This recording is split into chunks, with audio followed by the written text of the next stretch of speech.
আমাদের মুসলমানদের একটা বড় সুখের জায়গা ছিল সাংসারিক জীবন, আমাদের দাম্পত্য ব্যবস্থা এবং পারিবারিক ব্যবস্থাপনা পৃথিবীর যে কোনো সভ্যতার, যে কোনো ধর্মের, যে কোনো কালচারে মানুষের চাইতে আমাদের ভালো ছিল।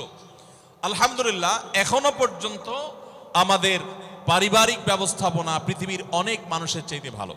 আমি একটা কথা প্রায় বলি, ইউরোপিয়ানরা, আমেরিকানরা, পৃথিবীর উন্নত দেশগুলো, তারা অবকাঠামোতে, শিক্ষায় তারা অনেক ক্ষেত্রে আমাদের চাইতে শত শত বছর এগিয়ে আছে। কিন্তু একটা বিষয়ে আমরা তাদের চাইতে শত শত বছর এগিয়ে আছি, আর সে বিষয়টা হলো আমাদের দাম্পত্য জীবনে, আমাদের পারিবারিক জীবনে আমরা যতটা ভালো আছি, আমরা যতটা সুখে আছি, ওরা আরো 200-500 বছরেও সে জায়গায় যেতে পারবে বলে কোনো আলামত আপাতত দেখা যায় না, বরং তারা পিছনের দিকে যাচ্ছে। তাদের সোনালী অতীত তারা হারিয়ে এসেছে। আমরা এখনো পারিবারিক জীবনে যতটা সুখ ভোগ করি, আমাদের দেশে, আমাদের সমাজে, মুসলমানদের মধ্যে সন্তানের সাথে মা বাবার যে বন্ডিং, বোঝাপড়া, ভাই বোনের পরস্পরের যে বোঝাপড়া, আমাদের স্বামী স্ত্রীর মধ্যকার যে সম্পর্ক, যে ভালোবাসা, যে সম্প্রীতি, যে সৌহার্দ্য, যে মমতা, যে স্নেহ এখনো পর্যন্ত বিরাজ আছে। পশ্চিমারা, ইউরোপিয়ানরা এগুলো কল্পনাও করতে পারে না। তারা জানেই না যে আমাদের এই সমাজে পারিবারিক সুখ এবং শান্তি আমরা এখনো কতটা উপভোগ করছি। কিন্তু ভাইরা আমার, আপনারা সবাই জানেন আমাদের ঘরে ঘরে এই পারিবারিক সম্পর্কগুলো, বিশেষ করে দাম্পত্য সম্পর্ক, স্বামী স্ত্রীর মধ্যকার সম্পর্ক, এটা দিন যত অতিবাহিত হচ্ছে, পশ্চিমা সংস্কৃতির কুপ্রভাবে আমাদের সমাজ থেকে সেগুলো হারিয়ে যাচ্ছে, ধ্বংস হয়ে যাচ্ছে। ভাই ভাইয়ের মধ্যে যে সম্পর্ক আগে ছিল, সেটা এখন আগের মতো নেই। ওদের চাইতে ভালো আছে, কিন্তু আমরা আগের চাইতে তুলনামূলক খারাপের দিকে চলে যাচ্ছি। স্বামী স্ত্রীর মধ্যকার যে সুসম্পর্ক ছিল, সেটা কি এখন আছে? বিবাহ বিচ্ছেদ, আগে পুরো থানায় একটা বিবাহ বিচ্ছেদের ঘটনা গোটা থানার মানুষকে নাড়িয়ে দিত, গোটা ইউনিয়নের মানুষকে নাড়িয়ে দিত। আর এখন আপনারা জানেন, বিবাহ হইতে দেরি, ভাঙতে দেরি নেই। চায়না মালও আরো বেশি সময় লাস্টিং করে। দাম্পত্য সম্পর্কগুলো এতটাও লাস্টিং করে না। পত্রিকার পাতা খুললে দেখা যায় প্রতিদিন যে পরিমাণ তালাক হচ্ছে, শুধু ঢাকায় আরো অনেক বছর আগে প্রতিদিন 39টা করে বিবাহ বিচ্ছেদের ঘটনা ঘটতো। যতগুলো বিবাহ নিবন্ধন হয়, যতগুলো বিবাহ রেজিস্ট্রেশন হয়, তালাকের পরিমাণ তার সাথে টেক্কা দিয়ে আগাচ্ছে। এরকম ভয়াবহ একটা অবস্থা বিরাজ করছে। অতএব আমাদের দাম্পত্য জীবনে, আমাদের পারিবারিক জীবনে সুখ এবং শান্তির জন্য কোরআন এবং হাদিসের আলোকে আমি কয়েকটি টিপস যতটুকু সম্ভব হয় সংক্ষেপে আপনাদের সামনে আলোচ করতে চাই। তার আগে কোরআনে কারীমের একটি আয়াত আমি পেশ করতে চাই। আল্লাহ রাব্বুল আলামিন কোরআনে কারীমে ইরশাদ করেছেন, ওমিন আয়াতিহি আন খালাকা লাকুম মিন আনফুসিকুম আজওয়াজান লিতাসকুনু ইলাইহা ওয়া জাআলা বাইনাকুম মাওয়াদ্দাতান ওয়া রাহমাহ ইন্না ফি যালিকা লাআয়াতিন লিকাওমিন ইয়াতাফাক্কারুন। আল্লাহ বলেছেন, তোমাদের পুরুষদের মধ্য থেকেই তোমাদের স্ত্রীগণকে সৃষ্টি করা হয়েছে। এর মানে সকল স্বামী থেকেই সকল স্ত্রী সৃষ্টি হয়নি। এর মানে প্রথম মানুষ আদম আলাইহিস সালাম থেকে প্রথম নারী, প্রথম পুরুষ আদম থেকে প্রথম নারী হাওয়াকে আল্লাহ তাআলা সৃষ্টি করেছেন তার বাম পাজরের হাড় থেকে। এরপর প্রত্যেকেই স্বতন্ত্রভাবে সৃষ্টি হয়েছেন। এই যে সৃষ্টি হয়েছে, আল্লাহ তাআলা বলেছেন কেন এটা করা হয়েছে। আদম আলাইহিস সালামকে সৃষ্টি করেছেন, তিনিই তো যথেষ্ট ছিলেন। আবার নারী হিসেবে হাওয়াকে কেন সৃষ্টি করলেন? আল্লাহ বলেছেন লিতাসকুনু ইলাইহা, যাতে করে তোমরা প্রশান্তি লাভ করতে পারো, একে অন্যের মাধ্যমে তোমাদের দুনিয়ার জীবনটা উপভোগ্য হয়, তোমরা যেন সুখে স্বাচ্ছন্দ্যে জীবন কাটাতে পারো, তোমরা যেন সুখে থাকতে পারো। এই আয়াত থেকে বোঝা গেল দাম্পত্য জীবনে সুখে থাকা এটা জীবনের সুখের অন্যতম মানদণ্ড। যার দাম্পত্য জীবনে সুখী না, সে অনেক সম্পদশালী হতে পারে, অনেক প্রভাবশালী হতে পারে, অনেক পদের অধিকারী হতে পারে, অনেক বড় দায়িত্বশীল হতে পারেন, অনেক বড় নেতা হতে পারেন, অনেক বড় পরিচিত পপুলার মানুষ হতে পারেন। তিনি সুখী না। সুখের অন্যতম বড় একটা প্যারামিটার হলো দাম্পত্য জীবনে সুখী হওয়া, স্বাচ্ছন্দ্যশীল হওয়া। তো নবী করিম সাল্লাল্লাহু আলাইহি সাল্লাম তিনি আমাদেরকে এমন কিছু নির্দেশনা দিয়ে গেছেন যেগুলো অনুসরণ করলে দাম্পত্য জীবনে আমরা সুখী হতে পারবো ইনশাআল্লাহ তাআলা। আল্লাহ বলেছেন যে আলা বাইনাকুম মাওয়াদ্দাতান ওয়া রাহমা, স্বামী স্ত্রীর মধ্যে আল্লাহ রাব্বুল আলামিন ভালোবাসা এবং সম্প্রীতি সৃষ্টি করে দিয়েছেন। দেখুন, স্বামী স্ত্রীর মধ্যকার যে সম্প্রীতি, বিবাহের মাধ্যমে বৈবাহিক জীবনে যে সম্প্রীতি হয়, যে ভালোবাসা হয়, বিবাহিত মানুষরা জানেন এই ভালোবাসা আল্লাহ তাআলা অন্য কোনো মাধ্যমে দান করেন না, অলৌকিক। শুধুমাত্র বিবাহের বন্ধনটা হওয়ার সঙ্গে সঙ্গেই পরস্পর প্রতি যে আন্তরিকতা হয়, যে ভালোবাসা হয়, এটা পৃথিবীতে বিরল। অবৈধ সম্পর্ক, বিবাহ ছাড়া যে সমস্ত রিলেশন হয় সেগুলোতে এই ধরনের ভালোবাসা, প্রকৃত সম্প্রীতি এগুলো কল্পনাও করা যায় না। তো আমরা সরাসরি পয়েন্টসে চলে যাই, কি কি কাজ করলে দাম্পত্য জীবনের সুখ বা স্বাচ্ছন্দ্য আমরা পেতে পারি। অনেক মানুষ আছেন আমাদের কাছে আসে, বিশেষ করে আমার কাছে যত মানুষ অফিসে আসেন, এক এক দিন কয়েকশো মানুষও দেখা যায় অফিসে আসেন, এমনও হয় কোনো দিন কয়েকশো মানুষও হয়। তো আমাদের অফিসে অনেকগুলো ডেস্ক আছে, অনেক আলেম আছেন, তারা সমাধান দেন বসে বসে, তারা সহযোগিতা করেন আমার সাথে। অনেকগুলো ডেস্ক বসাতে হয়েছে, এত বেশি মানুষ আসেন। আপনারা অবাক হবেন, সবচেয়ে বেশি মানুষ আসে যেই ইস্যুটাকে নিয়ে, সবচেয়ে বেশি মানুষ আসে সেটা হলো দাম্পত্য কলহ, স্বামী স্ত্রীর ঝগড়া বিবাদ, তালাক, এগুলো নিয়ে সবচেয়ে বেশি সংখ্যক মানুষ আছেন। এবং আপনারা আরো অবাক হবেন, গরিব মানুষদের মধ্যে স্বামী স্ত্রীর মধ্যকার দূরত্ব, তাদের মধ্যকার কলহ, দ্বন্দ্ব, ঝগড়া, ফাসাদ, এগুলোর পরিমাণ বা রেশিও যত বেশি, টাকা পয়সা যাদের আছে, সামাজিক অবস্থান যাদের ভালো, আমার অভিজ্ঞতা হলো তাদের মধ্যে দাম্পত্য জীবনে কলহের পরিমাণ তুলনামূলক বেশি। তাহলে অনেক যুবক আছেন যারা বিয়ে শাদী এখনো করেন নাই, শুধুমাত্র হাতটা কসলাচ্ছেন আর চিন্তা করতেছেন চাকরিটা শুরু করতে পারি, ব্যবসাটা শুরু করতে পারি, বিদেশটা যায় সারতে পারি, টাকার বস্তা কামাই করে ফেলবো। তখন বউ একেবারে শুয়ের মতো সোজা থাকবে, আমাকে দিল জুড়ে ভালোবাসবে, আদর করবে, ভালোবাসা হবে, সম্প্রীতি হবে। চোখে মুখে লাল নীল রঙিন স্বপ্ন অনেক যুবক ভাইরা এখনো দেখছেন। আপনাদেরকে বলছি, টাকা পয়সা দিয়ে দাম্পত্য জীবনে শান্তি কেনা যায় না। টাকা পয়সা এবং সামাজিক অবস্থান দিয়ে মানুষ সুখী হয় না। আমাদের কাছে অনেক মানুষ এসে চোখের পানি ফেলেন, তাদের সামাজিক অবস্থান অনেক মজবুত, তাদের সামাজিক স্ট্যাটাস কল্পনার অতীত, কিন্তু তারা পারিবারিকভাবে সুখী নন। আমানতদারিতার কারণে তাদের প্রাইভেসি রক্ষা করি আমরা, কখনো ইশারাঙ্গিত আমরা তাদের প্রাইভেসি ভঙ্গ হতে পারে সেভাবে বলি না। কিন্তু আমরা রেশিওটা আপনাদের সামনে পেশ করছি এজন্য, আপনারা যারা হাত কসলাচ্ছেন, যারা বেকার যুবক আছেন, যারা স্টুডেন্ট আছেন, যারা মনে করছেন যে টাকা পয়সা কামাই করে বস্তাভরি তারপরে আমি বিয়ে শাদী করে ফেললে সুখের সাগরে হাবুডুবু খাবো, আমি এরকম দেশ বিদেশ ঘুরতে থাকবো, এই রঙিন স্বপ্ন যারা দেখছেন তাদেরকে বলছি, বিশ্বাস করুন, সুখের সাথে এই টাকা পয়সা এবং সামাজিক অবস্থানের সম্পর্ক আপনি যতটা আছে মনে করেন বাস্তবে ততটা নাই। তাহলে কিসের সম্পর্ক?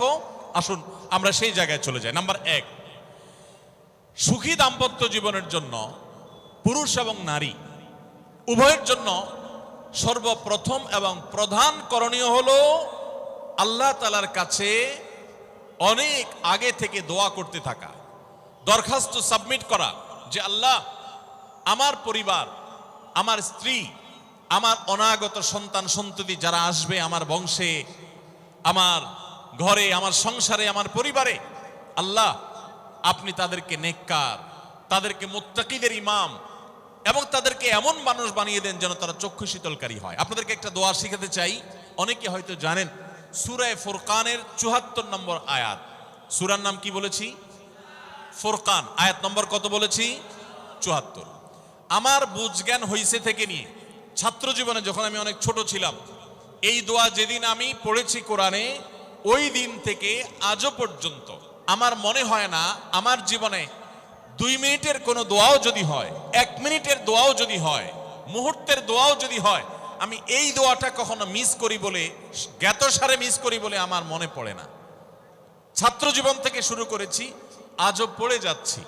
আলহামদুলিল্লাহ, আল্লাহর কাছে শুকরিয়া আদায় করে আপনাদেরকে বলতে পারি, এই দোয়ার সুফল আমি নিজের চোখে দেখেছি, আমি নিজে ভোগ করছি।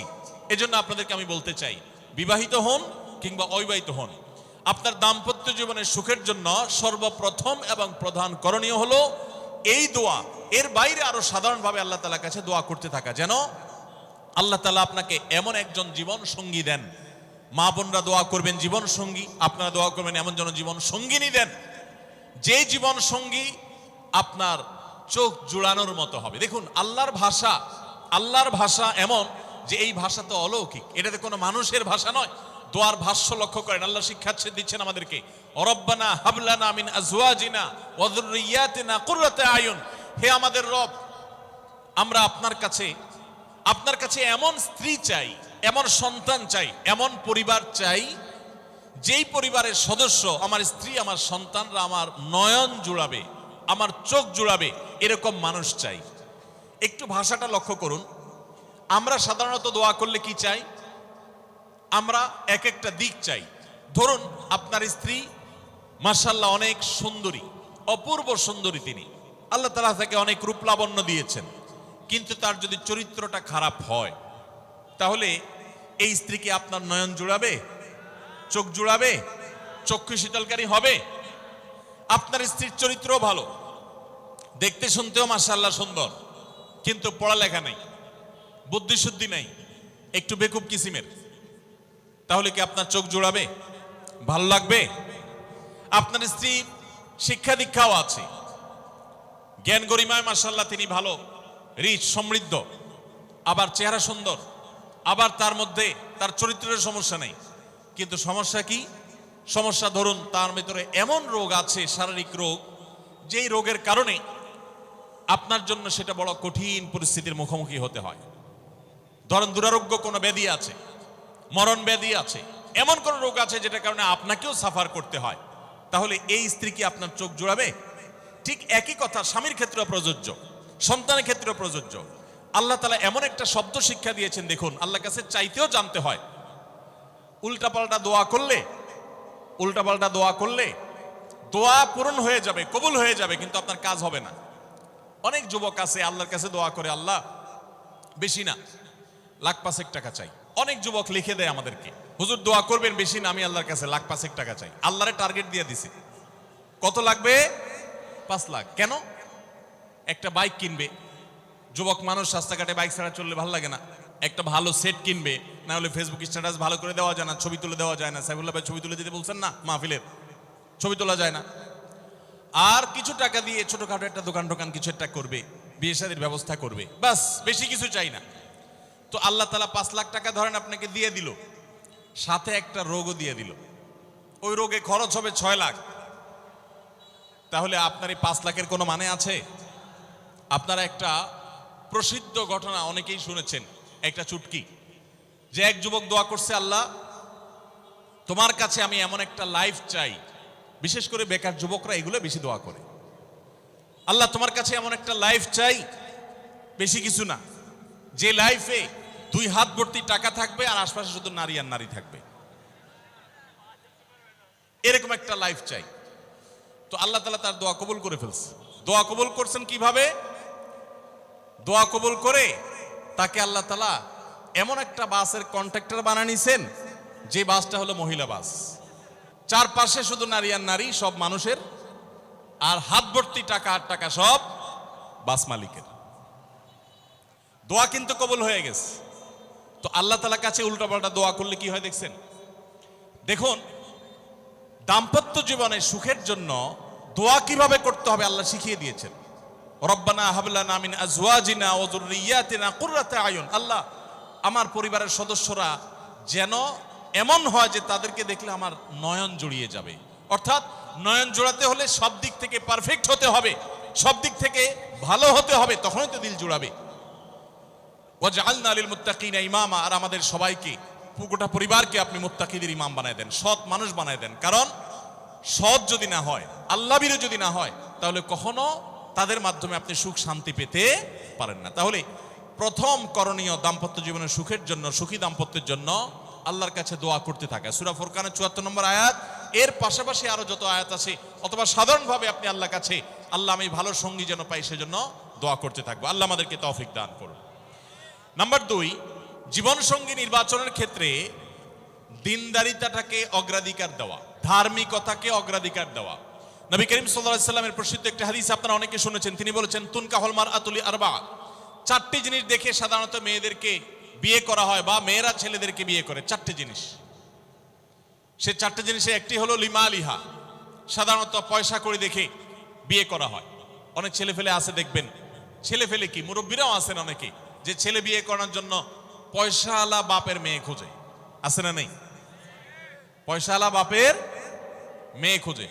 কত যুবক যে এই পর্যন্ত চিরকুট লিখে পাঠিয়েছে আমাদের কাছে, যে হুজুর বেকারের জন্য কেউ মেয়ে বিয়ে দিতে চায় না, আবার অনেকে লিখে পাঠিয়েছে, হুজুর সরকারি চাকরি ছাড়া মেয়ের বাবারা মেয়ে দিতে চায় না। আছে না এই সমস্যা? তো নবী সাল্লাল্লাহু আলাইহি সাল্লাম বলেছেন, সম্পদ দেখে অনেকে বিয়ে করে, আবার অনেকে রূপ লাবণ্য চেহারা ছবি দেখে বিয়ে করে, অনেকে সামাজিক অবস্থান প্রতিপত্তি বংশমর্যাদা দেখে বিয়ে করে, আর অনেকে দিনদারিতা ধার্মিকতা দেখে বিয়ে করে। নবী সাল্লাল্লাহু আলাইহি সাল্লাম বলেছেন, ফাজফার বিজাতিদ দ্বীন, তোমরা বিয়ের ক্ষেত্রে এই ধার্মিকতা দেখে বিয়ে করে সেই বিয়ে তোমরা সফল হওয়ার চেষ্টা করবে, কারণ এটাই হলো সুখের মূল চাবিকাঠি। আপনার স্ত্রী, আপনার স্বামী, আপনার জীবন সঙ্গী সঙ্গিনী যদি নেককার হন, আল্লাহবীর হন, তার যদি কোনো একটা জায়গায় সারেন্ডার করার জায়গা থাকে, তো আপনি নিশ্চিত থাকতে পারেন তাকে নিয়ে আপনি সুখে থাকবেন। আর যদি সে আল্লাহর কাছে নিজেকে সারেন্ডার না করে, আল্লাহর কাছে নিজেকে আত্মসমর্পণ না করে, মুত্তাকি না হয়, আল্লাহভীরু না হয়, তাহলে তাকে দিয়ে আপনি কখনো প্রকৃত সুখ সন্ধান করতে পারবেন না। এজন্য ভাইরা, দাম্পত্য জীবনের সুখের জন্য দ্বিতীয় গুরুত্বপূর্ণ বিষয় হলো জীবন সঙ্গী সঙ্গে নির্বাচন করার ক্ষেত্রে অন্য যাই থাকুক আর না থাকুক, ধার্মিকতা আছে কিনা এটা দেখতে হবে। এটা যদি দেখেন তাহলে সেক্ষেত্রে ইনশাআল্লাহ আপনি সুখী হবেন। ধার্মিকতার আবার সংজ্ঞা কি? এখানে মুশকিল হলো, আজকাল মেয়েদের বোরকা পরলেই মনে করা হয় ধার্মিক, ছেলেরা নামাজ পড়তেছে মনে করা হয় ধার্মিক। এটুকুই শুধু ধার্মিকতার সংজ্ঞা নয়। ধার্মিকতার সবচেয়ে বড় সংজ্ঞা হলো কোরআন এবং হাদিসের সামনে সে নিজেকে আত্মসমর্পণ করে কিনা, সে সারেন্ডার করে কিনা, আল্লাহর নির্দেশ পেয়েছে, রাসূলের নির্দেশ পেয়েছে, আল্লাহর নিষেধাজ্ঞা রয়েছে, সেই জায়গায় সে থেমে যায় আর সে আগে বাড়ে না, নিজেকে সমর্পণ করে দেয়, মাথা নত করে ফেলে। এরকম যদি হয় তাহলে সেই ছেলে নিয়েও সুখী থাকবেন, সেই মেয়ে নিয়েও সুখী থাকবেন। আমি বিশেষ করে মেয়ের বাবারা যারা নিজের মেয়ে বিয়ে দেওয়ার জন্য সরকারি চাকরিজীবী খুঁজেন, পয়সাওয়ালা খুঁজেন, বড় বড় পদে থাকা মানুষগুলোকে খুঁজে বেড়ান, আমি তাদেরকে বলি, আপনার মেয়ের জন্য ফজরের নামাজের সামনের কাতারে থাকা যুবকগুলোকে খুঁজে বের করেন। এই যে যুবকরা চিৎকার করছে, সবাই ফজর নামাজ পড়েন? আল্লাহ সব যুবককে ফজর নামাজ জামাতের সাথে পড়ার তৌফিক দান করুন। ভাইরা আমার, যেই ছেলে আল্লাহকে ভয় করে, যেই ছেলের ভিতরে কোরআন এবং হাদিসের কাছে আত্মসমর্পণ করার মতো মানসিকতা আছে, এই ছেলে আর যা হোক তার স্ত্রীকে কখনো কষ্ট দিবে। যেই মেয়ে কোরআন হাদিসের কাছে নিজেকে সমর্পণ করেছে, কোরআন হাদিস যেহেতু স্বামীকে শ্রদ্ধা করতে বলে, এই মেয়ে কখনো স্বামীর প্রতি অশ্রদ্ধা করবে না। অতএব দাম্পত্য জীবনের অনেক গুরুত্বপূর্ণ একটা পয়েন্ট হলো এটা, যে আপনি তার রূপ লাবণ্য, সামাজিক অবস্থান, সম্পদ, পয়সা কড়ি এগুলো দেখেন বা না দেখেন, প্রধান বিবেচ্য বিষয় হবে তার ধার্মিকতা। এটা যদি দেখেন ইনশাআল্লাহ দেখবেন যে আপনি সুখে থাকবেন। আল্লাহ তাআলা আমাদের সবাইকে এই দিকটাকে বিবেচনা করে আমাদের দাম্পত্য জীবনকে গড়ে তোলার তৌফিক দান করুন। তৃতীয় যে পয়েন্টটি বলতে চাই তা হলো, দাম্পত্য জীবনের সুখের মূল মন্ত্র হলো সবর এবং শুকর। আমাদের দেশে সর্বস্তরে, শুধু দাম্পত্য জীবনে না, সব ক্ষেত্রে বেসবরি, ধৈর্যহীনতা, অসহিষ্ণুতা এটা এমন পর্যায়ে চলে গেছে, আপনারা পত্রিকার পাতা খুললেই দেখবেন যে বিয়ে বাড়িতে চিংড়ি মাছ দেওয়া হয়েছে সাইজ একটু ছোট, সেজন্য মারামারি হয়ে শুধু বিয়ে ভাঙছে তা নয়, 2-4 জন মারাও গেছে। শোনেন না আপনারা? মানে তা 4-5 দিন আগে নিউজ দেখলাম যে বিয়ের অনুষ্ঠানে সামান্য একটু কথা কাটাকাটিকে কেন্দ্র করে মেয়ের ভগ্নিপতি না খুব নিয়ারেস্ট একজনকে পিটিয়ে মেরেই ফেলেছে। ভাইরা আমার, এই ধরনের ঘটনা আপনারা শুনেন না? ঘরে ঘরে অসহিষ্ণুতা এবং ধৈর্যহীনতা। আমি একটা কথা প্রায় বলি, আপনারা কি জানেন কিয়ামতের ময়দানে আল্লাহর কাছে বান্দা কোন আমল করলে হিসেব ছাড়া জান্নাতে যাবে? ভাই, আল্লাহর কাছে হিসেব দিয়ে জান্নাতে যাওয়া কি সহজ কাম না কঠিন কাজ? আরে আল্লাহর কাছে তো অনেক দূরের কথা। আপনি যে প্রতিষ্ঠানে চাকরি করেন তার মালিকের কাছে, উপরস্থ বসের কাছে একেবারে পুঙ্খানুপুঙ্খ করে প্রতিটা পয়সার হিসাব দিয়ে একদম সবকিছুতে পারফেক্টনেস প্রমাণ করা, এটাই তো একটা কঠিন কাজ, দুঃসাধ্য কাজ। সেখানে সারা জীবনের হিসাব আল্লাহর কাছে দিয়ে পাই পাই করে তারপর আপনি জান্নাতে যাবেন, বিষয়টা এত সহজ না। তাহলে হিসেব ছাড়া আল্লাহ তাআলা এমনিতেই বলবেন হিসাব টিসাব নাই, তোমাকে এমনি জান্নাতে দিলাম, এটা চান আপনারা? দেখুন কোরআনে কারীম আল্লাহ তাআলা বলছেন, ইন্নামা ইউওয়াফাস সাবিরুনা আজরাহুম বিগাইরি হিসাব। আল্লাহ বিনিময় দেওয়ার ক্ষেত্রে, সওয়াব দেওয়ার ক্ষেত্রে দুনিয়াতে যারা সবরকারী হবে, যারা ধৈর্যশীল হবে, যারা সহিষ্ণু হবে, যারা নিজেকে নিয়ন্ত্রণ করতে পারবে, এই সবরকারীদেরকে আল্লাহ তাআলা হিসেব ছাড়া দিবেন, তাদেরকে সওয়াব দিবেন হিসেব ছাড়া। তাহলে আপনি যখন আপনার কর্মস্থলে থাকবেন আপনাকে ধৈর্য ধারণ করতে হবে। আপনি যখন পাবলিক পরিবহনে উঠবেন আপনার মাথা ঠান্ডা রাখতে হবে। আপনি যখন আপনার বাসা বাড়িতে থাকবেন, আপনার মাথা ঠান্ডা থাকতে হবে। মাথা গরম হয়ে যায় যাদের, হট মেজাজ যারা, কথায় কথায় মাথা গরম হয়ে যায়, ধৈর্যহীন হয়ে যায়, যেখানে সেখানে গন্ডগোল বাধায় দেয়, মারামারি বাধায় দেয়, ধৈর্য সহ্য বলতে কিছু নেই, এই লোকগুলো কিন্তু এই সৌভাগ্যবান মানুষদের কাতারে সামিল হতে পারবে না। ঠিক একইভাবে দাম্পত্য জীবনে সুখী হতে হলে সবর এবং শকর, এই দুইটা মূল মন্ত্রের কোনো বিকল্প পথ খোলা নেই। সেটা স্বামীর জন্য প্রযোজ্য, স্ত্রীর জন্য প্রযোজ্য। স্বামী হিসাবে আপনি স্ত্রীর অনেক অনিয়ম দেখতে পাবেন, অনেক কিছু দেখতে পাবেন, আপনার আকাঙ্ক্ষা, আপনার চাহিদা, প্রত্যাশার বিপরীত, আপনাকে সবর করতে হবে। ভাইরা আমার, আমাদের প্রিয় নবী সাল্লাল্লাহু আলাইহি সাল্লামের দাম্পত্য জীবনে কিন্তু টুনটান সমস্যা হয়েছে। আপনারা মনে করতে পারেন নবী সাল্লাল্লাহু আলাইহি সাল্লামের ঘর, ওনার স্ত্রীগণ সাহাবী, তারা উম্মুল মুমিনিন আমাদের মা, এত মর্যাদাবান মানুষ তারা, তাদের আবার ঝামেলা হয়েছে। ভাই, দাম্পত্য জীবনে টুকটাক সমস্যা তাদেরও হয়েছে। প্রিয় নবী সাল্লাল্লাহু আলাইহি সাল্লাম নিজে একদিন বাসা ছেড়ে মসজিদে নববীতে এসে মন খারাপ করে বসেছিলেন, তিনি বাসায় যাচ্ছেন না, অভিমান করে। ওমর রাদিয়াল্লাহু তাআলা আনহু বিষয়টা বুঝতে পেরে, তার মেয়ে যেহেতু নবী সাল্লাল্লাহু আলাইহি সাল্লামের স্ত্রী, তিনি সেখানে গিয়ে ভেতরে প্রবেশ করে তার সাথে কথা বলে, তথ্য উদ্ঘাটন করে সেটা মিটমাট করার ব্যবস্থা করেছেন। স্বয়ং নবী করিম সাল্লাল্লাহু আলাইহি সাল্লামের জামাতা, ইসলামের চতুর্থ খলিফা আলী রাদিয়াল্লাহু তাআলা আনহু, তার মতো এত মর্যাদাবান মানুষ, তার ঘরে স্ত্রী হিসাবে আছেন কে? মুহাম্মদ সাল্লাল্লাহু আলাইহি সাল্লামের মেয়ে, জান্নাতে নারীদের সর্দার ফাতিমা রাদিয়াল্লাহু তাআলা আনহা। এত বড় মানুষ তারা, স্বামী স্ত্রী দুইজন, দুই দিককার নেতৃত্বে, একজন যুবকদের নেতৃত্ব দিবে, আরেকজন জান্নাতি যুবতীদের, নারীদের নেতৃত্ব দিবে। এত বড় মর্যাদাবান মানুষ, তাদেরও দাম্পত্য জীবনে কিন্তু টুনটান হয়েছে। একবার আলী রাদিয়াল্লাহু তাআলা আনহু এসে মসজিদে টানটান হয়ে শুয়েছিলেন মাটিতে, মনটা খারাপ, ঘরে একটু হালকা ঝামেলা হয়েছে, তো এই জন্য মসজিদে নববীতে এসে মাটিতে শুয়ে আছে। নবী করিম সাল্লাল্লাহু আলাইহি ওয়াসাল্লাম দেখে বুঝতে পেরেছেন, টের পেয়ে গেছেন যে কিছু একটা হয়েছে বাসায়। তখন তিনি জামাইকে ডেকে বললেন, কুমিয়া আবা তুরাব, এ মাটির বাপ, মাটিতে শুয়ে আছেন, এজন্য রসিকতা করে বললেন, এ মাটির বাপ, উঠো, দাঁড়াও দেখি কি হয়েছে বলো। ভাইরা আমার, দাম্পত্য জীবনে টুকটাক সমস্যা হবেই হবে। যারা বিয়ে করেন নাই আগে থেকে প্রস্তুত থাকেন, বুকে পিঠে ছালার বস্তা সব বেঁধে রেডি থাকেন। বিশেষ করে সময় যেভাবে গড়াচ্ছে, তাতে করে সামনে থেকে হেলমেট পরেও যাওয়া লাগতে পারে। শুধু যাওয়া না, বাসায় ঢোকার সময় বাইক থেকে নামার পর হেলমেটটা আগে খুলবেন না, আগে যা বুঝবেন পরিস্থিতি কি, তারপর হেলমেট খুলবেন। দাম্পত্য জীবনে টুকটাক সমস্যা হবেই, এটা প্রত্যাশিত, মনে রাখবেন। এই জিনিসটা যদি আপনি আগে থেকে মাথায় রাখেন, তাহলে আপনার কষ্ট অনেকখানি দূর হয়ে যাবে। আমরা অনেকে আকাশ থেকে নেমে পড়ি, কি বলে, এত বড় সাহস, এই কথা বলতে পারে কেন? ভাই আশ্চর্য হচ্ছেন কেন? এর চেয়ে বেশি কথা বলতে পারে, মাথা বাড়ি মারছে, আরে ভাই ছুরি মারে নাই যে শুকর আদায় করে, বুঝেন নাই কথা? একই কথা বোনদের জন্য প্রযোজ্য। আমার মা বোন যারা শুনছেন তাদেরকেও বলছি, আপনার স্বামীর একটা কথা শুনে আপনি আকাশ থেকে নেমে পড়ছেন, আকাশ ভেঙে পড়ছে মাথার উপরে, কি এটা বললো সে, আপনি ডিপ্রেসড হয়ে যাচ্ছেন। আরে বোন, ডিপ্রেসড হচ্ছেন কেন? এটা কেন? আরো শক্ত কথা আপনাকে বলতে পারে, এটা আপনি মাথায় রাখেন। কারণ দিন শেষে তিনি মানুষ, তার ভুল হতে পারে, একটা সময় তিনি তার ভুল বুঝতে পারেন। দাম্পত্য জীবনে যদি স্বামী স্ত্রী উভয়ে যদি ধৈর্যশীল না হয়, সবরকারী না হয়, হুটহাট রিয়াকশন করে ফেলে, কখনো দাম্পত্য জীবনে সুখী হওয়া সম্ভব নয়। মনে রাখতে হবে, একসাথে থাকতে গেলে, দুইটা পাতিল একসাথে থাকতে গেলে টুনটান লাগে না, বাধে হয় না? আপনার কাছে যদি কেউ এসে গাল গল্প দেয়, দেখবেন অনেকে গাল গল্প দেয়। গাল গল্প দেওয়া লোক আছে না নাই? ভাই 30 বছর সংসার করেছি, জীবনে আমাদের একটা কথা হয় নাই। ডাহা মিথ্যুক, এ লোক ডাহা। আপনার 50 বছরের সংসারে কোনো বিষয় হয় না। হ্যাঁ, ঝগড়া করেন না, সেটা ভিন্ন বিষয়, কিন্তু ভিন্ন মত হবে না, দ্বিমত তৈরি হবে না, নিজেদের মধ্যে ভুল বোঝাবুঝি তৈরি হবে না, একবারও হবে না জীবনে, অসম্ভব। মুহাম্মদ সাল্লাল্লাহু আলাইহি সাল্লামের ঘরে যদি হয়ে থাকে, আলী রাদিয়াল্লাহু তাআলা ফ্যামিলিতে যদি হয়ে থাকে, সাহাবীদের ঘরে ঘরে যদি হয়ে থাকে, আপনি কে? মনে রাখবেন, এই সমস্ত ডাহা মিথ্যা কথা শুনে আপনি চিন্তা করেন, হায় হায় রে, তাহলে আমার বউটা এত ডাইনি। আর মহিলা চিন্তা করে, আমি স্বামীটা এত অমানুষ, কত বড় ডাকাত।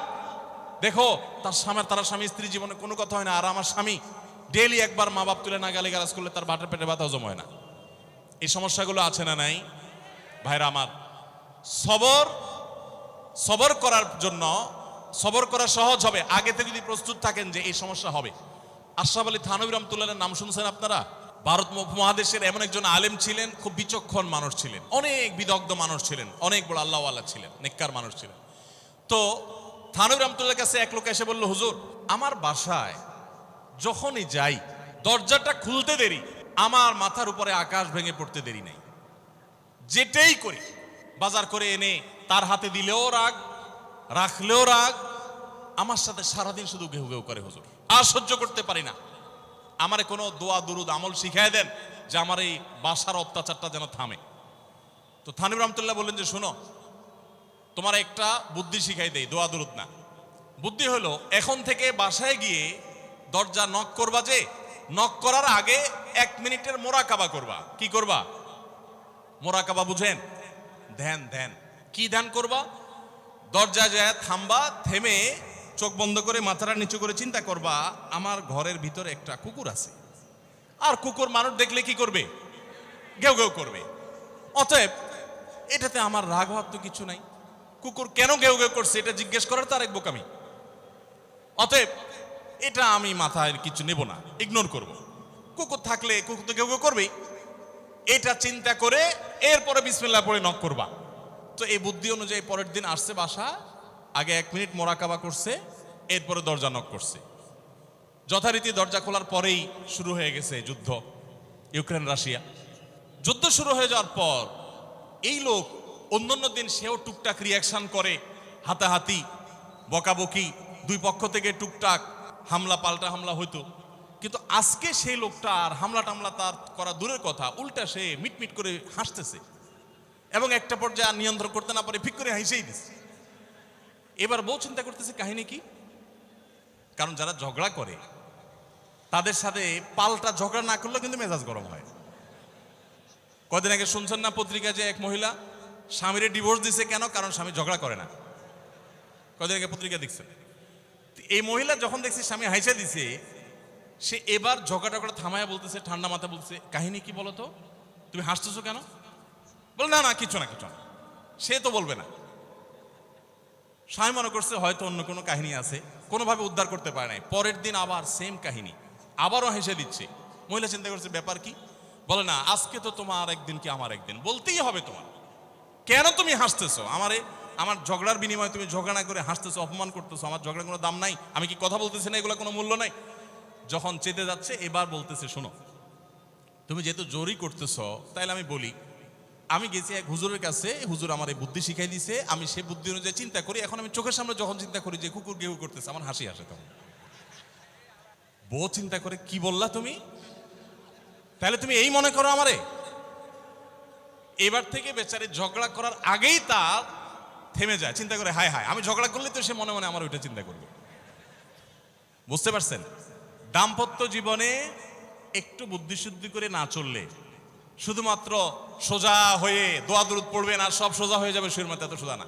একটু বুদ্ধিশুদ্ধি খাটায় চলতে হয় এবং সবর করতে হয়। এই যে ভদ্রলোক যদি সবর না করতেন, তাহলে মারামারি কাটাকাটি করে কখনো সমাধান হয় না। স্বামী স্ত্রী উভয়কেই আমরা এই যে ঘটনা বলেছি, এই ঘটনার মাধ্যমে কাউকে ছোট করার উদ্দেশ্য না, জাস্ট বোঝানোর উদ্দেশ্য। এটা বিপরীত দিক থেকেও হতে পারে যে আমরা সবর করতে হবে দাম্পত্য জীবনে। তাহলে আগে থেকে যদি এই ঘটনা বলার উদ্দেশ্য হলো যে এই ভদ্রলোক আগে থেকে যখন অপেক্ষা করছেন যে হ্যাঁ অনাকাঙ্ক্ষিত কিছু হতেই পারে, তখন এটার জন্য প্রস্তুত থাকার কারণে আর তার ঝামেলা বাড়ে নাই, বরং কমছে। এখন আপনি যদি আগে থেকে প্রস্তুত থাকেন, দাম্পত্য জীবন টুকটাক সমস্যা হবেই, দুই ঘরে দুইজন মানুষ একসাথ হয়েছি, বহু কিছুতে গরমিল হবে। অতএব আমরা সবর করব, ধৈর্য ধারণ করব, ভালো দিনগুলো দেখব। প্রিয় নবী সাল্লাল্লাহু আলাইহি সাল্লাম বলেছেন, তুমি তোমার স্ত্রীর কোনো কিছু দেখে যদি রাগান্বিত হও, তুমি তোমার আপনার স্বামীটা হয়তো অমানুষ, সে আপনাকে গালিগালাজ করে কিন্তু চরিত্রহীন না। অনেকের স্বামীটা খুব ভদ্র কিন্তু চরিত্রহীন, ব্যবহার ভালো করে চরিত্রহীন, তাদের কষ্ট আপনার চাইতে কম না। অনেকের স্বামী খুব ভদ্র কিন্তু বেকার, 2 পয়সা কামাই করতে পারে না, সারাদিন ঘরে বসে বসে খায় আর শ্বশুরবাড়ি থেকে যৌতুক এনে আইনা খায়, নিশ্চয় আপনি তার চাইতে ভালো আছেন। মানুষ এভাবে যখন ভালো দিকগুলো চিন্তা করবে, তখন তার ভিতরে শকর আসবে। তাহলে দাম্পত্য জীবনে সুখ শান্তির জন্য তৃতীয় করণীয় হলো সবর এবং শকরের চর্চা করা। আল্লাহ আমাদের সবাইকে তৌফিক দান করুন। 4 নম্বর হলো স্বীকৃতি দিতে জানা। অনেক লোক আছে নিজেকে খুব শিয়ানা মনে করে, স্বামী হয়ে বউর তারিফ করতে রাজি না, বউ হয়ে স্বামীর তারিফ করতে। দাম্পত্য জীবনের সুখের জন্য একে অন্যের তারিফ করার কোনো বিকল্প নাই। প্রিয় নবী সাল্লাল্লাহু আলাইহি সাল্লাম তার স্ত্রীদের তারিফ করতেন, প্রশংসা করতেন। আয়েশা রাদিয়াল্লাহু তাআলা আনহাকে বলেছেন যে আয়েশা, তোমার অবস্থানটা হলো খাদ্যের মধ্যে সারিদ নামক একটা বিশেষ খাদ্য আছে, রুটি এবং গোশতের ঝোল মিছিয়ে আরবরা খায়। নবী সাল্লাল্লাহু আলাইহি সাল্লাম বলেছেন, সারিদ এই খাদ্যটা যেরকম খুব প্রিয় অন্য সব খাদ্যের চাইতে আমার কাছে, অন্য সব নারীদের চাইতে তুমি আমার কাছে সেরকম প্রিয়। আপনারা জানেন স্বামী স্ত্রী একে অন্যের সাথে মিথ্যা কথা বলা, বউয়ের সাথে মিথ্যা কথা বলা, মিথ্যা কথা বলে সব ধরনের মিথ্যা কথা না, পামপট্টিমূলক মিথ্যা কথা বলা, প্রশংসামূলক মিথ্যা কথা বলা, এটা জায়েজ আছে। মিথ্যা কথা বলা কোথাও কিন্তু জায়েজ নাই। মিথ্যা কথা বলা ইসলামের জঘন্য অপরাধ। কিন্তু স্বামী স্ত্রী পরস্পরের সাথে প্রশংসামূলক, যেটাকে সহজ বাংলায় পামপট্টি বললাম, এই পামপট্টিমূলক বা প্রশংসামূলক মিথ্যা কথা বলা জায়েজ আছে। কিরকম? আবার এটা যাই এখন থেকে বাজার থেকে 500 টাকার কাপড় নিয়ে যায় বলেন 2000 টাকা দিয়ে কিনছি, এটা কিন্তু জায়েজ নাই। কেন জায়েজ নাই? কারণ কোনোভাবে যদি ওই 500 টাকার ট্যাগ মহিলা ধরে ফেলতে পারে, তাহলে মায়ের কিন্তু একটাও নিচে পড়বে না। বলবে মিথ্যুকের পুত মিথ্যুক, সারা জন্ম এই কাম করে আসছস, তাইলে ওই রকম মিথ্যা কথা বলা যাবে না। আমার পরিচিত এক লোক আছে, সরকারি একজন কর্মকর্তা বড়, উনি বলেন যে মহিলাদেরকে বাজার করে খুশি করার মতো কঠিন কাজ আরেকটা খুব কম আছে। যারা সংসার করেন তারা জানেন। কারণ আমি একটা কথা প্রায় বলি, দুনিয়াতে বহু বুদ্ধিমান মানুষ আছে, বহু চালাক মানুষ আছে, কিন্তু একটাও চালাক বা বুদ্ধিমান স্বামী আছে বলে আমার মনে হয় না পৃথিবীতে। বুঝা ঠিক বলছেন? বহু চালাক বুদ্ধিমান মানুষ দুনিয়াতে আছে, কিন্তু কোন চালাক বা বুদ্ধিমান স্বামী দুনিয়াতে। তার মানে কি? প্রত্যেকটা বউয়ের কাছে তার স্বামীটা হলো আস্ত বেকুব। যত বড় শিক্ষিত হোক, যত বড় রাজনীতিবিদ হোক, যত বড় মাথাওয়ালা হোক, যত বড় শেয়ানা হোক, যত বড় ব্যবসায়ী হোক, বউয়ের কাছে বউগুলা, সব বউরা, মহিলারা মনে করে কি এ বেটা বেকুব। ম্যাক্সিমাম ক্ষেত্রে এটার ভিতরে আলাদা একটা আনন্দ আছে। বউয়ের কাছে বেশি শেয়ানা সাজার ভিতরে বেশি আনন্দ নাই। পরিবারের কাছে বেশি শেয়ানামি করতে হয় না, সেখানে বোকা সাজার ভিতরে একটা আনন্দ আছে। যাই হোক, বাজারের কথা বলছিলাম যে বাজার করে মহিলাদের খুশি করা খুব কঠিন।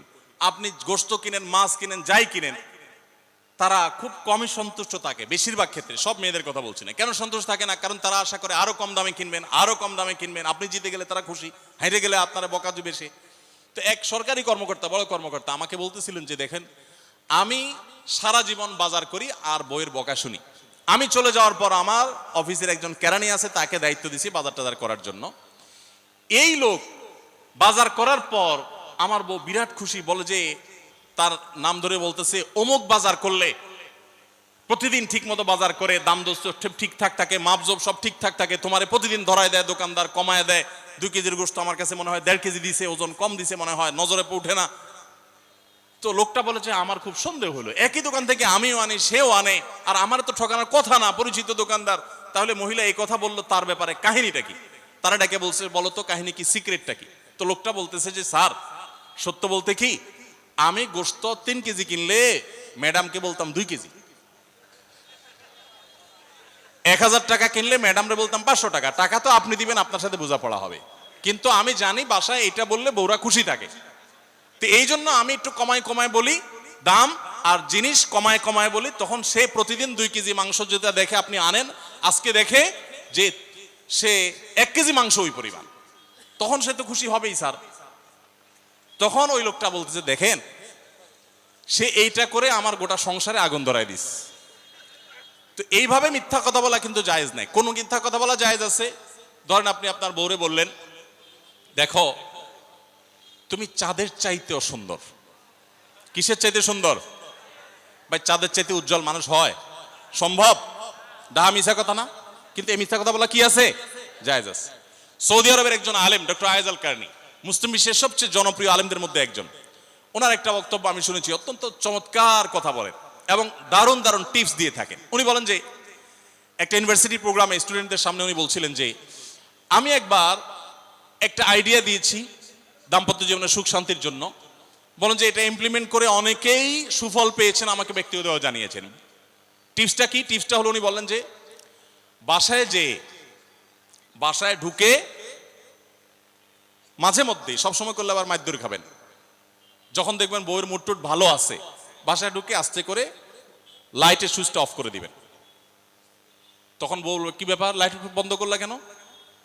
তখন বলবেন যে দেখো বাসায় আসলে তোমার চেহারার উজ্জ্বলতা থাকলে আর এই লাইটটার দরকার হয় না। মহিলা ধরে ফেলবে যে আপনি পাম্পটি দিচ্ছেন, বাতাস দিচ্ছেন, কিন্তু পাম্প যাকে দেন সে যতই বুঝুক না কেন কিছু না কিছু কাজ হয়, কিছু না কিছু। একেবারে শতভাগ যদি বুঝে কাউকে প্রশংসা করছেন, সে বুঝে, তারপরও সে একটু খুশি হয়, ভালো লাগে। তো উনি বললেন যে শরবত বানায় আনছে বউয়ে, তখন বলবেন যে দেখো চিনি দিও না, চিনি দিও না। তারপর বউরে বলবেন যে আঙ্গুলটা একটু চুবাই দাও। কেন? কারণ তুমি আঙ্গুলটা চুবাই দিলে ওটা চিনি চাইতে বেশি মিষ্টি লাগে। এই যে কথাগুলো, এই কথাগুলো আসলে সত্য কথা না। তো এই টাইপের কথা স্বামী স্ত্রীর মধ্যে মিথ্যা হলেও সেটা কি আছে? জায়েজ আছে। ভাইরা আমার, তো এই জন্য দাম্পত্য জীবনে সুখ শান্তির জন্য একে অন্যকে ভালোবাসা, প্রশংসা করতে জানা, বিশেষ করে স্বীকৃতি দিতে জানা, ভালো গুণগুলোর কথা বলা, এটা হারিয়ে গেছে। অনেকে মনে করে যে না, ভালো গুণ বললে মাথায় উঠবে। এটা ভুল। মাথায় উঠবে সেটা ব্যালেন্স করার জন্য আপনাকে অন্য কাজ করতে হবে, কিন্তু তাই বলে প্রশংসা করতে কার্পণ্য করা যাবে না, স্বীকৃতি দিতে হবে। 5 নম্বর হলো দাম্পত্য জীবনের সুখ শান্তির জন্য একে অন্যের যে কনসার্নের জায়গাগুলো আছে, ইস্যুগুলো আছে, এগুলোকে মাথায় রেখে চলতে হয়। যেমন আপনি স্বামী হিসাবে বউয়ের বাপের বাড়ির মানুষদের বদনামি থাকলেও করবেন না। তারা কৃপণ, তারা অনেক সমস্যা আছে, এগুলো থাকলেও বউয়ের কাছে করবেন না। কারণ কোনো মেয়ের কাছেই নিজের বাপ মা, নিজের ভাই বোনের কোনো দোষ শুনতে ভালো লাগে। আপনি তার কাছে বললে সমাধান হবে না, তো বরং অশান্তি বাড়বে। তাহলে কি লাভ? আপনি এগুলো ভেতরে ভিতরে রাখেন, সবকিছু বলতে যান না। এবং তাদের পারলে আরো প্রশংসা করেন যে আমার শাশুড়ির রান্নাটা খুব ভালো, মাশাআল্লাহ, আমার শ্যালকের এই গুণটা খুবই ভালো, আমার শ্যালিকার ওই গুণটা ভালো। যত বেশি তার বাপের বাড়ি তারিফ করবেন, দেখবেন যে আপনার ঘর পুরাই শান্তি। ঠিক একইভাবে মা বোনরা যারা আছেন, তারা স্বামীদের দুর্বল পয়েন্টগুলোকে মাথায় রাখবেন। যে কথা বললে স্বামী স্ত্রী উভয় জানেন যে যেটা বললে তার মনে কষ্ট হয়, সেটা তাকে বলবেন না। অনেক মহিলা আছে বাহিরের রান্নার তারিফ শুনলে তার মাথা নষ্ট হয়ে যায়, আছে না নাই? যে ঘরে এসে বাহিরের রান্নার তারিফ শুনতে চাই না। তাহলে বাহিরের রান্না ভালো হইলেও এগুলোকে ভালো বলবেন না, চুপচাপ থাকবেন, মিথ্যা বলার দরকার নেই। তাহলে এই বিষয়গুলো মাথায় রেখে চলা, যে কি বললে তার কষ্ট হয়, ইনশাআল্লাহ এতে দাম্পত্য জীবনে সুখ শান্তি হবে। এর পাশাপাশি 6 নম্বর হলো সময় দেওয়া। আজকাল দাম্পত্য জীবনের সবচেয়ে বড় সমস্যা হলো, তরুণ বন্ধুরা ভালো করে শুনে রাখেন, বিয়ে যারা করবেন ভবিষ্যতে আরো ভালো করে শুনে রাখেন, এই মোবাইল ফোন আমাদের দাম্পত্য জীবনকে ধ্বংস করার অন্যতম কারণ। অতএব আল্লাহর ওয়াস্তে মোবাইলগুলোকে নিয়ন্ত্রণ করেন, মোবাইলগুলোকে নিয়ন্ত্রণ করেন। বাসায় ঢোকার আগে মোবাইলের গলা চেপে বন্ধ করেন, এরোপ্লেন মুড করেন। ফ্যামিলিকে একান্তে কিছু সময় দেন। সারাক্ষণ খাচ্ছেন মোবাইল টিপতে টিপতে, ওই যে কৌতুক আছে না, যে মোবাইল টিপতে টিপতে খাচ্ছে, খায়া ডাইল মনে করে পানি ঢেলে নিছে পাতে। খাওয়ার সময় এবার চিন্তা করতে বলতেছে যে কি দিয়ে রান্না করছো, লবণ দাও না ডাইলে, আসলে ঢেলে নিছে কি পানি। তো মোবাইল টিপতে টিপতে যদি মানুষ সংসারে স্বামী স্ত্রী একে অন্যের সাথে সময় কাটায়, তাহলে দাম্পত্য জীবনে অশান্তি নিশ্চিত। যত অশান্তি এবং যত ঝগড়া, যত ভুল বোঝাবুঝি আমাদের ফ্যামিলিগুলোতে হয়, এর অন্যতম প্রধান কারণ হলো এই মোবাইল এডিকশন, মোবাইল আসক্তি। স্বামী বলেন স্ত্রী বলেন উভয় একান্তে স্বামী স্ত্রী বাসা বাড়িতে তো অবস্থান যতদিন করবেন, ব্যবসা বাণিজ্য, কাজ কাম, আল্লাহর হস্তে, এগুলো সব জমা রেখে তারপর স্বামী স্ত্রী একে অন্যকে সময় দিবেন, ইনশাআল্লাহ দাম্পত্য জীবনের সুখ শান্তি আসবে। 7 নম্বর পয়েন্ট হলো, যেটা আমি একটু আগে বলে ফেলেছি, সেটা হলো অন্যের সুখের মিথ্যা গল্প শুনতে যাবেন না। অর্থাৎ আপনার কাছে কেউ যদি বলে দোস্ত বলিস না, তোর ভাবি তার রান্না, তার আচরণ, এই যে গল্পগুলো দিবে না, এগুলো শুনবেন না। সাথে সাথে বলবেন যে বেটা হয় চাপাবাজি করতেছে, আর না হলে শয়তান এগুলো আমাকে শোনাচ্ছে, আমাকে অশান্তি সৃষ্টি করবার জন্য। মহিলাদের ক্ষেত্রে এটা প্রযোজ্য, যে অনেক মহিলা এসে বলবে ভাবি, আপা কি বলবো, আর আপনার ভাই এত কেয়ারিং, কি যে যত্ন করে আমারে, আমার দিক খুব খেয়াল রাখে, একটু সমস্যা হতে দেয় না, বাইরে গেলে একটু পর পর ফোন দিয়ে মেসেজ দিয়ে খবর নেয়। বুঝবেন যে সাক্ষাৎ শয়তান হাজির হয়ে গেছে। এই লোক হয়তো সৎ উদ্দেশ্যে বলছে, কিন্তু শয়তান তাকে দিয়ে বলাচ্ছে আপনাকে অশান্তিতে ফেলার জন্য। মনে রাখবেন, যারা নিজেদের তারিফ করে তারা হয়তো পজিটিভ মানুষ দেখে তারিফ করে, তাদের সংসারে এমন এমন অশান্তি হয় যেগুলো হয়তো আপনাদের হয় না, শুধুমাত্র শয়তান ওইগুলো আপনার সামনে হাজির করছে। খবরদার, ওইগুলো দেখে খুব সহজেই একে অন্যের প্রতি জাজমেন্ট করতে যাবেন না। তাহলে দাম্পত্য জীবনে সুখ শান্তির জন্য অন্যের সুখের মিথ্যা গল্প শুনতে যাবেন না। যদি সত্য গল্পও হয়, তবুও মনে রাখবেন যে হয়তো সে একটা দিক তুলে ধরছে, তাদের আরো আরো চ্যাপ্টার আছে, সেটা তারা তুলে ধরছে না। তাদের চাইতে আমরা আলহামদুলিল্লাহ কম সুখে নাই। নিজেদের পজিটিভ গুলো দেখার চেষ্টা করবেন। 8 নম্বর, ক্ষমা করতে শেখা। দেখুন, ক্ষমা করতে না পারলে দাম্পত্য জীবনে কেন, কোন জীবনে আপনি কখনো সুখী হতে পারবেন না। সবকিছুকে অনেক বড় করে দেখবেন না, অনেক কিছুকে ক্লোজ করবেন, ছোট করবেন। এবং মনে রাখবেন, আল্লাহ তাআলা ক্ষমাশীলকে ভালোবাসেন। কোরআনে আল্লাহ তাআলা একাধিক জায়গা বলেছেন, যারা ক্ষমা করে আল্লাহ তাদেরকে ভালোবাসেন। আপনি যদি বলেন যে কতবার ক্ষমা করব, যতবার আপনি আল্লাহর কাছে ক্ষমা আশা করেন, আপনি আপনার স্ত্রীকে, আপনি আপনার স্বামীকে, আপনার জীবন সঙ্গীকে, যে কোনো মানুষকে ততবার ক্ষমা করবেন। আপনি জীবনে একই পাপ কতবার করেন, আল্লাহ মাফ করবেন আশা করেন না? তাহলে আপনার আল্লাহর বান্দাকে কেন আপনি ক্ষমা করবেন না? বিধায় ক্ষমা করা এটা শিখতে হবে। কখনো কোনো ভুল হয়েছে বুঝতে পারলে পণ্ডিতি না করে সাথে সাথে ভুল স্বীকার করা জানতে হবে, যে হ্যাঁ এটা আমি ভুল করেছি। হ্যাঁ, এটা স্বীকার করলে সে একটু মাথায় উঠে যাবে, সে একটু লাই পেয়ে যাবে, পাক। কিন্তু এটা একটা ভালো গুণ, পরবর্তীতে এটাকে ব্যালেন্স করতে পারবেন অন্যভাবে। ভুল স্বীকার করবেন। মেয়েদের সাথে বিশেষ করে যখন ঝগড়াঝাটি হয়, কোনো কিছু হয়, মনে করেন ঝগড়া তুমুল আকারে চলে গেছে, এখন আপনার স্ত্রী আপনার মৃত্যুদণ্ড জারি করবেন, জাস্ট এটা বাকি আছে। এই টাইমটাতে আপনি যদি চান যে এই রাগের পারদকে পাতাল থেকে মুহূর্তের ভিতর, আমি আকাশ থেকে মুহূর্তের ভিতরে পাতালে নামায় আনবো, আগুনের সাথে সাথে পানি করব, একটা বুদ্ধি, একটা কাজ করবেন, সাথে সাথে পানি হয়ে যাবে। সেটা কি? এতক্ষণ যা তর্ক করছেন, এখন বলেন যে আসলে তুমি ঠিক বলছো, আমারটা ভুল, ব্যাস দেখবেন যে আগুন পানি হয়ে গেছে সাথে সাথে। তো ভুল স্বীকার করতে পারে, এটা শুধু স্বামীরা না, স্ত্রীদের ক্ষেত্রে একই কথা প্রযোজ্য।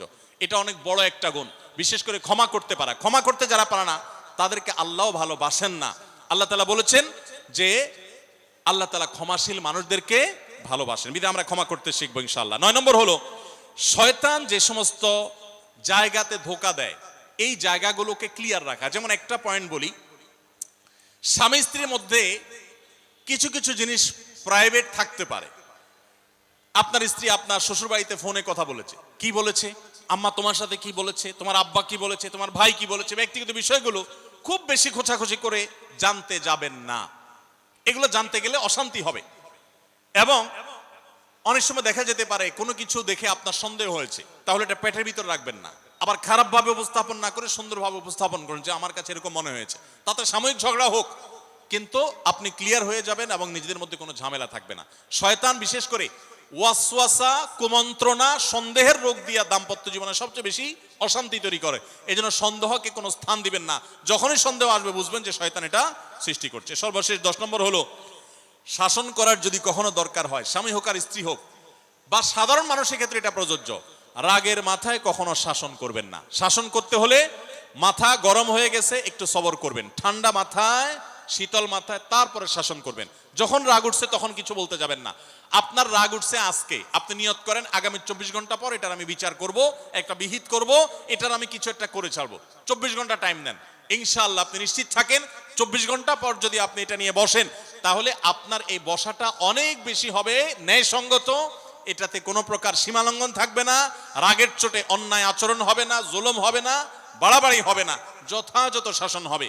যে কোনো মানুষের ক্ষেত্রে এটা প্রযোজ্য। আপনার একটা ছেলে এমন কোন অন্যায় কাজ করছে, আপনি এখন তাকে মাথা হট হয়ে গেছে, এখন শাসন করতে গেলে জুলুম হয়ে যেতে পারে, একটু সবর করেন, সময় নেন, দেখবেন রাগটা প্রশমিত হয়ে লেভেলে চলে আসছে। এরপর যদি শাসন করেন দেখবেন জুলুম হবে না। তো স্বামী স্ত্রী উভয়ের ক্ষেত্রে একই কথা প্রযোজ্য। ঝগড়া যখন করতে মন চায়, মেজাজ যখন গরম হয়, তখন না করে একটু পরে করেন। আমি সৌদি আরবে প্রবাসে যখন ছিলাম, আমি দেখেছি অনেক বাংলাদেশি ভাইয়েরা, তখন নেটের এত বেশি প্রচলন ছিল না, তারা মোবাইলে একটার পর একটা কার্ড রিচার্জ করতো 50 রিয়াল 100 রিয়াল দিয়া। কেন? শুধুমাত্র বউয়ের সাথে ঝগড়া করার জন্য। কিসের জন্য? কারণ কথা বলতেছে, মনে করেন কোন একটা বিষয় নিয়ে তুমুল বিশ্বযুদ্ধ বেঁধে গেছে দুজনের, এখন এই পাশ থেকে ওই পাশ থেকে কথা চালাচালি, ঝগড়াঝাটি চলতেছে, চিল্লানি চেঁচামেচি, হঠাৎ করে লাইন কেটে গেছে, ব্যালেন্স শেষ, দৌড় দিয়ে চলে গেছে দোকানে, এই তাড়াতাড়ি একটা কার্ড দেন ভাই, তাড়াতাড়ি রিচার্জ করতেছে। কেন? তাকে এখন কি করতে হবে? অসমাপ্ত ঝগড়ার সেকেন্ড ইনিংস শেষ করতে হবে। আবার কার্ড শেষ হয়ে যাচ্ছে, ইনিংস ঘোষণা হয়ে গেছে, আবার যায় সে কার্ড রিচার্জ করে থার্ড ইনিংসে ঝগড়া করছে। কত বড় বেকুব চিন্তা করে, কত বড় নির্বুদ্ধিতা। এই ঝগড়াটা স্বামী স্ত্রী যদি দুই জায়গায় থাকেন, ফোনে যদি ঝগড়া হয়, আমি বুদ্ধি দেই যে ফোনটা যখনই দেখলেন যে ঝগড়া শুরু হয়ে গেছে, তখন সাথে সাথে মোবাইলটা অফ করে ফেলান। অফ করে 3 দিন মাত্র রাখেন। অন্য একটা নাম্বার বাটন ফোন দিয়ে আপাতত অফিসের কাজ কাম ছাড়েন, আর বউয়ের সাথে যোগাযোগের নাম্বারটা 3 দিনের জন্য বন্ধ রাখেন। 3 দিন পরে মোবাইলটা আস্তে করে ওপেন করেন। এবার নিয়তি করেন যে ঝগড়া এটাই হবে। বউরে বলবেন, দেখো তোমার সাথে ঝগড়া এখানে এই পর্যন্ত থামতেছে, আমরা এখান থেকে আবার শুরু করবো ইনশাল্লাহ 3 দিন পর। 3 দিনের বিরতি দিচ্ছি, যুদ্ধবিরতি। 3 দিন পরে যদি শুরু করেন, আমি তো দায়িত্ব নিয়ে বলতে পারি, লিখিত দিতে পারি আপনাকে, 3 দিনের পর যখন আবার নতুন করে শুরু করবেন ইনশাআল্লাহ দেখবেন আগের ঝগড়ার জেদ দুইজনের একজনেরও আর কিছুই নেই। এখন বউরে যদি বলেন 3 দিন পরে ফোন দিয়া বলেন, হ্যাঁ বলো তুমি জানি কি বলতেছিলা, দেখবেন যে আর কথা খুঁজে পায় না। আর আপনিও যদি বলেন যে হ্যাঁ আমি জানি কি বলতেছিলাম, দেখবেন এখন ঝগড়া করে জুত পাবেন না, গিয়ার একেবারে নরমালে চলে আসছে। এই জন্য ভাইরা, রাগ যখন হয় ওই টাইমটাতে ঝগড়াঝাটি করতে হয় না। তাহলে সেক্ষেত্রে দাম্পত্য জীবনে অশান্তি থেকে অনেকখানি বাঁচা যায়। যে ঠিক আছে আমরা ঝগড়া করব, এই বিষয়ে আমরা এখন কথা বলবো না, কালকে কথা বলবো, একটু অপেক্ষা করেন, উভয়ের জন্য সেখানে কল্যাণ থাকবে। আল্লাহ তাআলা আমাদের সবাইকে এসব বিষয়গুলোকে দেখে মেনে চলার তৌফিক দান করুন। আমি আবারও বলছি এই 10টা পয়েন্ট। নাম্বার 1, দাম্পত্য জীবনের সুখ শান্তির জন্য আল্লাহ তাআলার কাছে অনবরত সূরা ফুরকানের 74 নম্বর আয়াতে যে দোয়াটা আছে, রব্বানা হাব লানা মিন আজওয়াজিনা ওয়া যুররিয়াতিনা কুররাতা আয়ুন ওয়াজআলনা লিল মুত্তাকিনা ইমামা, এই দোয়া এছাড়া সাধারণভাবে আল্লাহর কাছে দোয়া করতে থাকে, আল্লাহ জীবনে যেন সঙ্গী হিসেবে যাকে পাবো সে যেন আল্লাহ ভীরু হয়, মুত্তাকি হয়, ভালো মানুষ হয়। এরপরও যদি খারাপ মানুষ পড়ে যায় তো মনে রাখবেন ফেরাউনকে আল্লাহ তাআলা আসিয়ার মতো নেককার মানুষ দিয়েছেন, আসিয়ার মতো নেককার মানুষের কাছে ফেরাউনের মতো অত্যাচারী স্বামী দিয়েছেন। আবার আল্লাহ তাআলা নূহ আলাইহিস সালামের মতো মানুষকে, লূত আলাইহিস সালামের মতো মানুষকে তাদের অবাধ্য এবং আল্লাহর প্রতি ঈমান আনে নাই এমন নারী, এমন স্ত্রী দিয়েছেন। অতএব পরীক্ষা হিসাবে নেবেন, কিন্তু দোয়া করতে থাকবেন। নাম্বার 1 হলো দোয়া করতে থাকা। 2 নম্বর হলো জীবন সঙ্গী নির্বাচনের ক্ষেত্রে ধার্মিকতাকে সবকিছুর উপরে প্রাধান্য দিবেন। ধার্মিকতা থাকলে বাকি সবকিছুতে কম্প্রোমাইজ করবেন, এক্ষেত্রে কম্প্রোমাইজ করবেন না। অনেকে বলে, মেয়ে যদি বলে না ধার্মিক ছেলে ছাড়া আমি বিয়ে বসবো না, তো বাপ মা বা অন্য অনেকে বুঝায় যে না তুমি একটু কম্প্রোমাইজ করো, ছেলেকে পরে নামাজি বানাই নিও, ছেলের টাকা পয়সা আছে এটা ঠিক রাখো, নামাজি পরে বানাই নিও। সব সময় রেডিমেড পাইলে আপনি আর বানাতে যাবেন কেন? আগে দিনদারিতা দেখবেন, টাকা পয়সাওয়ালা বানাই নেওয়া যাবে, অন্য কিছু বানাই নেওয়া যাবে, কিন্তু দিনদারিতা সবকিছুর উপরে যেন থাকে। 3 নম্বর হলো সবর এবং শুকর। স্বামী স্ত্রী উভয়কে এটা যদি চূড়ান্তভাবে অবলম্বন না করে দাম্পত্য জীবনে শান্তি সম্ভব না। 4 নম্বর হলো একে অন্যের ভালো কাজগুলো স্বীকৃতি দিতে জানতে হবে এবং প্রশংসা করতে জানতে হবে। এটা অনেক বড় একটা গুণ স্বামী স্ত্রীর, পরস্পরের প্রশংসা করতে পারা। এবং প্রশংসা করাটা একটা ভালো গুণ স্বামী স্ত্রীর। প্রশংসা করতে গিয়ে মিথ্যা বললে, বাড়িয়ে বললেও সেটা গুনাহ হবে না, স্বামী স্ত্রীর ক্ষেত্রে শুধুমাত্র এটা স্পেশাল। আর 5 নম্বর হলো স্বামী স্ত্রী পরস্পরের দুর্বল জায়গাগুলোতে আঘাত করা যাবে না। যে জিনিসটা কথা বললে তিনি মনে কষ্ট পান ওইটা তাকে বলা যাবে না, ওইগুলো থেকে এড়িয়ে চলতে হবে। যে এই বিষয়ে তিনি কথা বলতে চান না, স্বামী তার মায়ের বিষয়ে যদি বলে রাগ হয়ে যায় তাহলে এই বিষয়ে আমি কোনো কথা বলবো না, ভুল থাকলেও সেগুলো দেখেও না দেখার ভান করব, সবর করব। আর 6 নম্বর হলো স্বামী স্ত্রী একে অন্যকে সময় দিবেন। সময় যদি দেন, এখন মহিলারাও সময় দেয় না, পুরুষরাও সময় দেয় না, এই জন্যই ভুল বোঝাবুঝি তৈরি হয়, দূরত্ব তৈরি হয়। এখন ভালোবাসা আদান প্রদান করার জন্য SMS, হোয়াটসঅ্যাপ, মেসেঞ্জার, বিভিন্ন রকমের যোগাযোগের মাধ্যম আছে, ফোন আছে, ভিডিও কল আছে। এত মাধ্যম থাকা সত্ত্বেও ভালোবাসা কম। এর অন্যতম কারণ হলো যে সবকিছু এখন অনলাইন করে ফেলছি আমরা, একান্তে একে অন্যকে আমরা সময় দেই না। সময় দেওয়াটা হলো একটা বড় কাজ। 7 নম্বর হলো অন্যের সুখ শান্তিতে আছে, তাদের ঝগড়াঝাটি হয় না, তারা একে অন্যের প্রতি খুব কেয়ারি। এই সমস্ত গল্প শুনে, মিথ্যা গল্প কিংবা সত্য গল্প শুনে প্রতারিত হতে যাবেন না। মনে রাখবেন আপনি তার চাইতে অনেক দিক থেকে সুখে আছেন, সেটা হয়তো আপনার মাথায় আসছেন, আপনি খুঁজে বের করেন, নিশ্চয়ই অনেক সুখের পয়েন্ট আল্লাহ আপনাকে দিয়ে রেখেছেন। আর 8 নম্বর হলো একে অন্যকে ক্ষমা করতে জানতে হবে, কোনো কিছু ভুল হলে স্বীকার করতে জানতে হবে। 9 নম্বর হলো একে অন্যের প্রতি সংশয় করা, সন্দেহ করা, রোগ থেকে বেঁচে থাকতে হবে। সন্দেহ করা খুবই খারাপ জিনিস এবং সন্দেহের সূত্র তৈরি হতে পারে, সেই পথগুলো বন্ধ করে ফেলতে হবে। আর 10 নম্বর হলো যদি একে অন্যের কোনো ভুল সংশোধন করতেও হয়, রাগের মাথায় সেটা করা যাবে না, বরং ঠান্ডা মাথায় করতে হবে। ঠান্ডা মাথায় যখন একটু ফ্রেশ হবেন, নরমাল হবেন, তারপরে করতে হবে ইনশাআল্লাহ, তাহলে ব্যালেন্স হবে এবং জুলুম হবে না। আল্লাহ তাআলা আমাদের সবাইকে সুখী দাম্পত্য জীবন নসিব করুন, বলুন আমিন। আমাদের দাম্পত্য জীবনের সুখ শান্তির উপরে আমাদের জান্নাত অনেকখানি নির্ভর, আমাদের জাহান্নাম থেকে মুক্তি অনেকখানি নির্ভর। কারণ দিনদার জীবন সঙ্গী সঙ্গিনী না হলে, জীবন সঙ্গী সঙ্গিনী মুত্তাকি না হলে জান্নাতের পথের যাত্রাটা অনেক কঠিন হয়ে যায়। এজন্য পরস্পরের জন্য দোয়াও করতে থাকবো, চেষ্টাও করতে থাকবো। আল্লাহ তাআলা আমাদের সবাইকে সেই তৌফিক দান করুন। জাযাকুমুল্লাহ খাইরা ওয়া আখিরু দাওয়ানা আলহামদুলিল্লাহি রাব্বিল আলামিন। আসুন্নাহ ফাউন্ডেশন, উম্মার স্বার্থে সুন্নাহর সাথে।